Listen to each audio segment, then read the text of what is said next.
Hi everyone, thanks for tuning in. I have some really exciting changes that are going to be taking place for this week's episode. Most notably, I am editing this week's video myself, so I hope that you will bear with me and go easy on me, but if you have any suggestions or tips, I would love to read them, so remember to leave those in the comments. Secondly, I am really excited because I'm editing this myself. I'm able to take some creative liberties with the process and kind of the direction that this episode goes in that I haven't been able to in the past. So something that I'm going to be doing this week is kind of taking you through my process as I'm racing and be able to show you kind of a play-by-play of exactly how the race went down. So I'm going to be giving you a little bit of a narration about how the race went and line choice, thought process, the works. I really hope that you enjoy. I'm really excited to share this episode with you. And as always, thank you for watching. Don't forget to like and subscribe.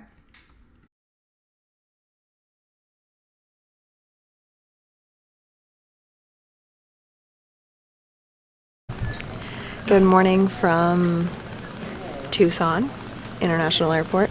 I am finally going to another race. I'm headed to Tulsa, Oklahoma for this weekend's Ruts and Guts UCI C2 race. It's raining here in Tucson. We finally had some cross weather and I'm blitzing out, but I'm hoping for something similar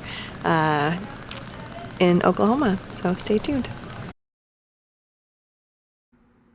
The old adage rang true for me on Saturday: be careful what you wish for. While I was lamenting leaving cyclocross weather behind in Tucson, I had absolutely no idea about the storm that was brewing down the road in Oklahoma. The water, the wind, the rain, the storms that wreaked havoc on this course this weekend is unlike anything I have seen in a long time, making traction the name of the game. I settled on Challenge Limases at 17-18 PSI front and rear to get me through, and they were absolutely incredible.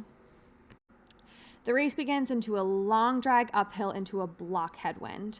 I'm a fast starter in the sense that I can get into my pedals the quickest, but when it comes down to the raw speed at the start, I just couldn't compare, and after just a few turns going by pit one, I found myself in fourth wheel, forcing myself to be patient and not blow myself up too soon trying to close some gaps.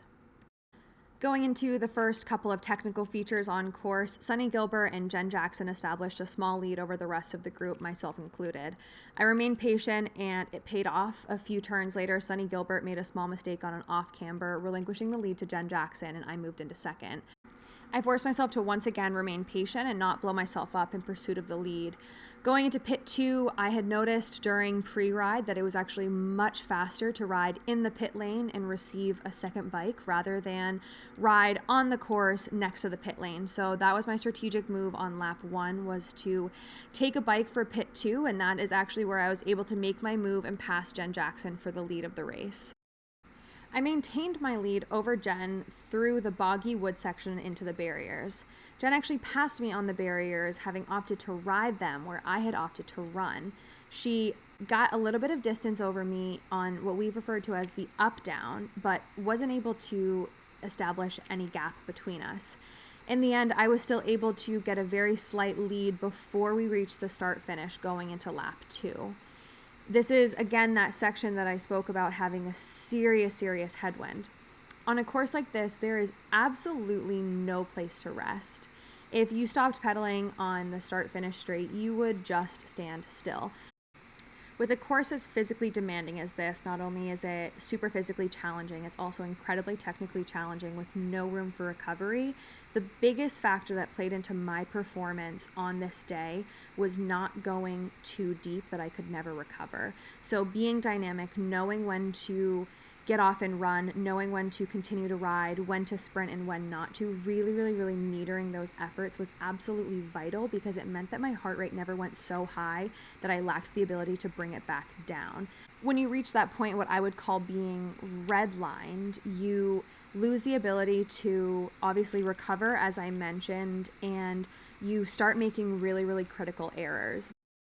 Letting yourself also go too deep into the red will prevent you from being able to think on your feet quite as fast. So I was aiming to keep my heart rate down to be able to adjust to the course as needed.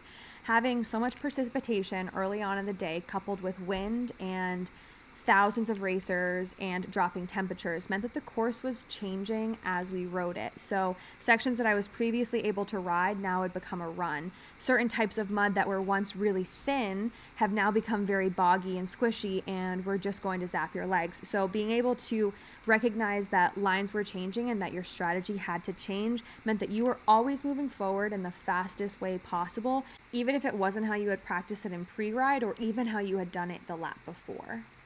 I was able to be adaptable in this way, not only because I was aiming to keep my heart rate slightly lower than my max, but also because my main objective for the day was keeping my head up. It's something that we teach amateurs a lot when they're first learning how to ride, but it's something that even professionals need to focus on from time to time, especially on a day as complex as this. So always looking up, not just staring at my front tire, but trying to search the course ahead of me will allow me to know if a line has changed or if it looks like a certain type of mud that may have been faster to ride is no longer the fastest route. It always keeps you one step ahead of where your bike is going, and it allows you to think on your feet. I was really excited to take the win on Saturday over Sunny Gilbert, who is an incredible rider, and she's a truly amazing runner. I think the only thing that would have made this victory my first in over 12 months any sweeter was if I would have been able to put both hands in the air, but with the legitimate 20+ mile-an-hour wins, I settled with one hand up and a big smile across the line, and was super excited to make it 2 for 2 on Sunday, which I sadly don't have any video footage for, so we will just have to use our imaginations. While I have you all here, I would like to take a moment and show you some incredible dogs that I met during the weekend. Here we have 2 Australian Shepherds that are really great dancers, and soon to follow are the 3 Corgis that I stayed with over the weekend.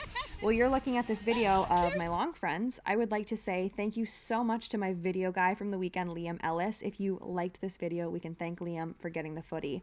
I would also like to say thank you to the town of Broken Arrow and to the promoters of the Ruts and Guts UCI C2 for an absolutely amazing weekend. I certainly will plan on being back, and if it's ever been on your list, I encourage you to go as well. Once again, I thank you all for watching. Until next time, have a great day.